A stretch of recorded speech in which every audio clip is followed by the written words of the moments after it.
تو طریقہ کس کا اپنایا جاتا ہے؟ یہ مہدی نوجوان ہاتھ پر تو کیوں لگاتا ہے؟ کسی عالم نے بتایا ہے کہ یہ نبی کی سنت ہے؟ یہ کانوں میں رنگ کس وجہ سے پہن رہا ہے؟ یہ گلے میں سونے اور چاندی کی چینیں تو نے کیوں پہن رکھی ہیں؟ یہ ہاتھوں میں کڑے تو کیوں پہن رہا ہے؟ یہ ناچ گانے کا اہتمام تو کیوں کر رہا ہے؟ یہ پھلجھڑیاں اور پٹاخے اور یہ آتش بازی تو کس کی سنت کی بنیاد پہ ادا کر رہا ہے؟ ذرا بتا تو صحیح نوجوان، تو اس نکاح کو وینکٹ ہالوں میں کر رہا ہے، مسجد میں کیوں نہیں کرتا جہاں مسجد میں نکاح کرنا سنت ہے؟ پتہ یہ چلا کہ لے گئے تسلیس کے فرزند میراث سے خلیل۔ علامہ اقبال نے اس وقت یہ بات کہی، اس وقت کہی تھی بات 100 سال پہلے۔ ابلیس کے زبانی ابلیس نے اپنے کارندوں کو یہ حکم دیا تھا کہ کس طرح تمہیں اس امت سے چھیننا ہے اس کی تہذیب، کس طرح چھیننا ہے اللہ تبارک و تعالیٰ کی رحمتیں۔ تو علامہ اقبال ابلیس کی زبانی کہلوا رہے ہیں، وہ فاقہ کش کے موت سے ڈرتا نہیں، ذرا روح محمد اس کے بدن سے نکال دو۔ اللہ، آج ہمیں فاقوں سے ڈر لگتا ہے، خدا کی قسم جس وقت ہم فاقے سے ہوتے ہیں روحانیت عرش معلیٰ سے جڑی ہوئی ہوتی ہے، اور جب پیٹ اور ٹانگ بھر کے ہم سوتے ہیں تو اس وقت ہمارا تعلق زمین کی پستی سے ہوتا ہے۔ یہی وجہ ہے کہ محمد صلی اللہ علیہ وسلم مہینے میں 3 روزے رکھا کرتے تھے، اور آپ پیر اور جمعرات کا بھی روزہ رکھتے تھے تاکہ روحانیت آگے چلی جائے۔ آپ صوم وصال بھی رکھتے تھے، مگر ہمیں تو 30 دن کے روزے ہی بہت ہی مشکل پڑ رہے ہیں۔ 30 دن روزے ہم نہیں رکھتے، تو فاقوں سے مت ڈرو، وہ فاقہ کش کے موت سے ڈرتا نہیں، ذرا روح محمد اس کے بدن سے نکال دو۔ یہ فاقہ جو محمد صلی اللہ علیہ وسلم نے کیا، پیٹ پر 2 پتھر باندھے، اور صحابہ کے پیٹ پر بھی پتھر بندھے ہوئے ہیں۔ وہ زمین کا سب سے خطرناک مارکا جس کو غزوہ خندق کہا جاتا ہے، پیٹ پر پتھر باندھ کر کے جیتا کہ نہیں۔ فکر عرب کو دے کے فرنگی تخیلات، اسلام کو حجاز و یمن سے نکالا۔ فکر عرب کو دے کے فرنگی تخیلات،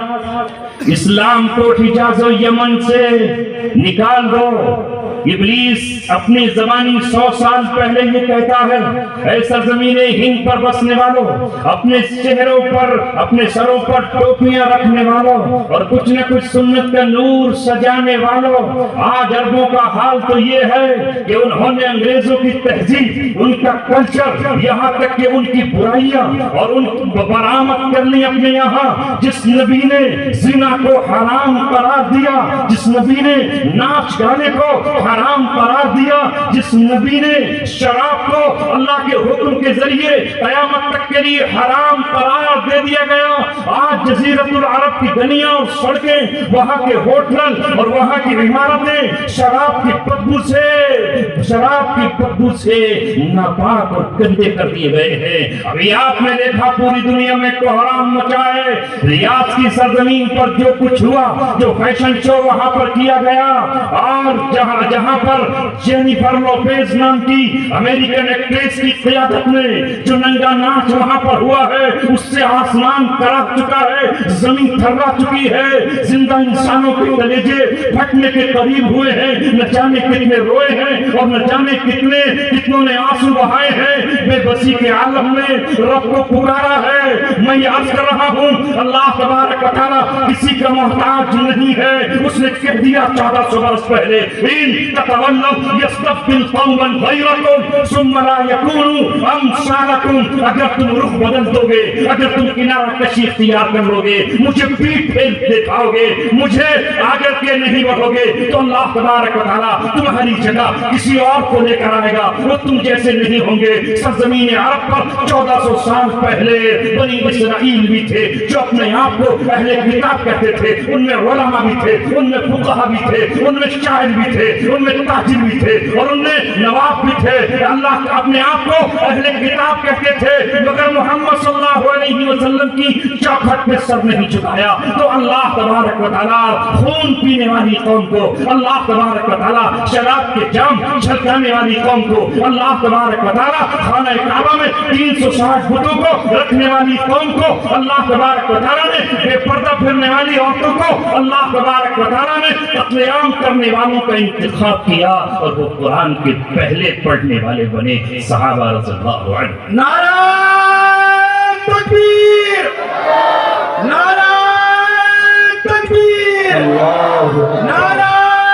تکبیر. اللہ مدرسہ مفتاح العلوم، زندہ باد قاری محمد تنویر صاحب، زندہ باد قاری محمد سعید صاحب، زندہ باد مفتی عبدالسمیع صاحب. زندہ باد زندہ باد. اس لیے ہمیں خوش فہمیوں میں نہیں رہنا. کہیں ایسا نہ ہو کہ وہاں سے معذوری کا اعلان کر دیا جائے اور برطرفی کا اعلان کر دیا جائے، ہماری جگہ کوئی اور منتخب کر لیا جائے اور اللہ تبارک و تعالیٰ اپنے دین کو ان کے ذریعے سے کام لے.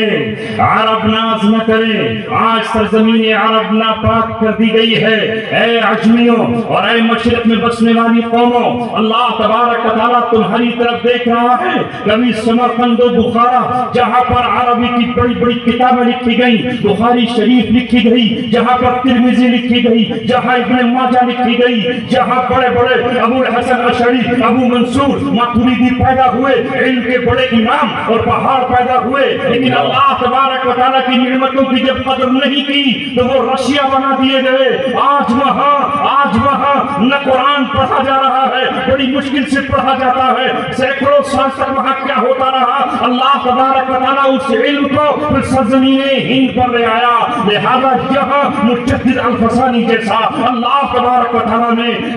1000 سال کے بعد مجدد کا انتخاب کیا جس نے اکبر کے دین اکبری کا تلا تما کر ڈالا، دیا پوچھا کر ڈالا، ملت اسلامیہ کی نگہبانی کی. اور اللہ رب العزت نے اس کے بعد منتخب فرماتا رہا. شیخ الہند رحمت اللہ علیہ کو منتخب فرمایا، قاسم نانوتوی کو منتخب فرمایا. میں آج گزرتے ہوئے نانوتا سے آیا، جس وقت عالم دیوبند پڑھتا تھا اس وقت بھی نانوتے سے گزرا تھا. برس ہو گئے تھے سرزمین نانوتا کو دیکھنے کے لیے. اہل رسول پور تمہارا شکریہ، تمہیں مبارکباد پیش کرتا ہوں کہ تم نے میری روح کو پھر سے قرار دیا ہے. ووٹ گنگو کا پڑا تو رشید احمد گنگو ہی یاد آ گیا. یہاں آیا ہوں سہارنپور میں تو مظاہر علوم کی یادیں